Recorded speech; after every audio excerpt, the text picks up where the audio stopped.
Monsoon के आते ही hair fall होना शुरू हो जाता है और आखिर क्यों बरसात के होते ही बालों का झड़ना जो है वो शुरू हो जाता है। हमारे साथ बातचीत करने के लिए डर्मेटोलॉजिस्ट डॉक्टर आकाश मौजूद हैं। डॉक्टर आकाश, ऐसा क्यों होता है? क्योंकि जैसे ही हम देखते हैं बरसात होनी शुरू होती है, बालों का झड़ना शुरू हो जाता है, तो क्या कॉज होता है? जो प्रिमिनरी कॉज क्या होता है हेयर फॉल का? जी, जो मानसून वाला टाइम होता है ना, वो उसमें एनवायरनमेंट में मॉइस्चर थोड़ा ज़्यादा होता है। वो आपके हेयर की जो आउटर मोस्ट लेयर होती है क्यूटिकल, उसको डैमेज करता है, जिसकी वजह से हेयर फ्रिजी, ड्राई और इजी टू ब्रेक हो जाते हैं। उनकी जो टेंडेंसी होती है, जो रफनेस होती है, वो कम हो जाती है।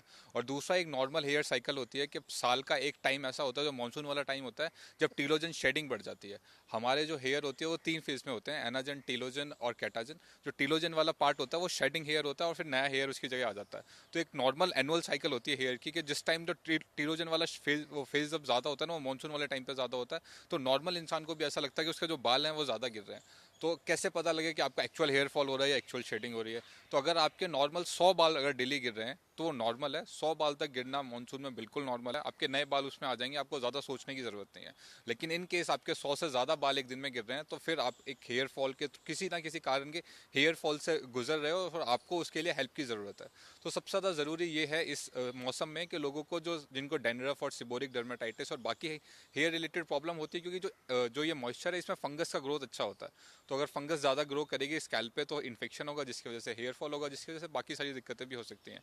तो आप सबसे पहले कोशिश करें कि एक हाइजीन बना के रखें। कोशिश करें ऐसी चीज़ अवॉइड करें जिसमें पसीना ज़्यादा ना आए।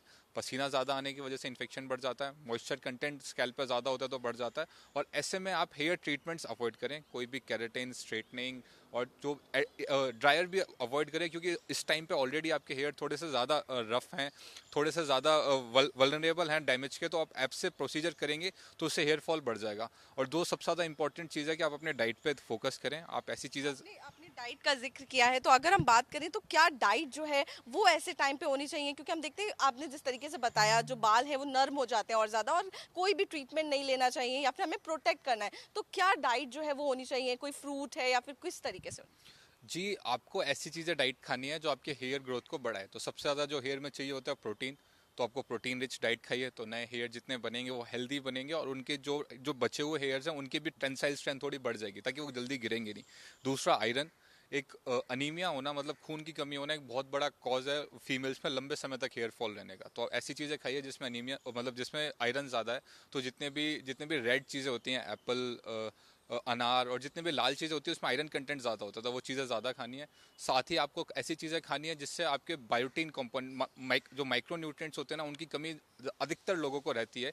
और ऐसे टाइम पे जब पसीना ज़्यादा आ रहा है, लोगों को काम ज़्यादा करना पड़ रहा है और बॉडी रिकवर कर रही है किसी ट्रॉमा से, तो उसमें उसकी रिक्वायरमेंट और ज़्यादा बढ़ जाती है। तो साथ में आप घर पे मल्टी वाइटामिन सप्लीमेंट्स भी ले सकते हैं। अगर बात करें तो कुछ होममेड रेमेडीज हैं, क्योंकि अक्सर लोग जो होते हैं वो डॉक्टर पास जाना अवॉइड करते हैं, घर में ही अपने नुस्खे आजमाते हैं।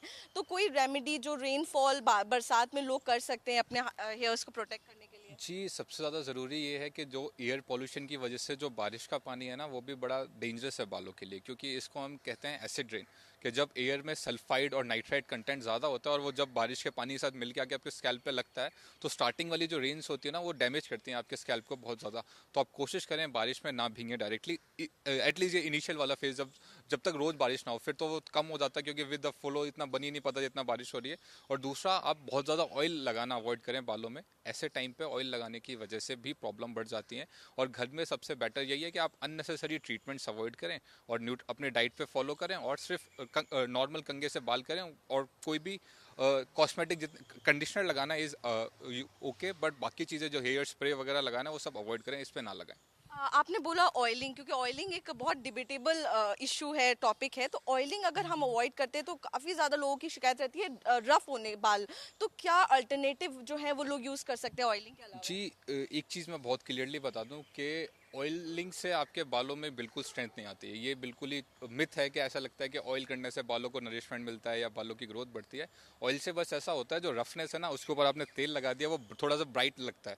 वो देखने में थोड़े हेयर अच्छे लगते हैं, लेकिन उससे सिर्फ आपको प्रॉब्लम होती है क्योंकि ऑयल स्कैल्प पे जब होता है तो वहाँ पे सिबोरिक डर्मेटाइटिस और फंगस की ग्रोथ बहुत अच्छे से होती है, और आपका जो भी ऑयल आप लगाते हो वो रूट तक कभी पहुँचता नहीं, जहाँ पे एक्चुअल बालों को न्यूट्रिशन की ज़रूरत है।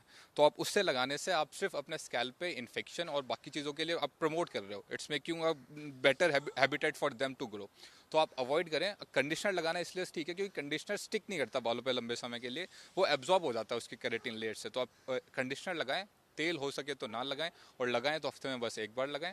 हफ्ते में 3 बार कम से कम बालों पे शैम्पू करें, और जितना हो सके उतना ट्रीटमेंट और बहुत ज़्यादा रफनेस बालों में कोई भी ऐसा हेयर स्टाइल अवॉइड करें जिसमें बाल खिंच रहे हों, क्योंकि बाल खिंचने की वजह से भी लड़कियां इतनी टाइट बियर्ड्स वगैरह बांध के रखती हैं जिससे खिंच रहा होता है, तो उससे भी हेयर डैमेज और उसकी वजह से हेयर फॉल बढ़ जाता है। बहुत बहुत शुक्रिया। तो साफ तौर पर देखिए कई सारी चीज़ें हैं जो आप घर में ही कर सकते हैं अपने बालों को प्रोटेक्ट करने के लिए।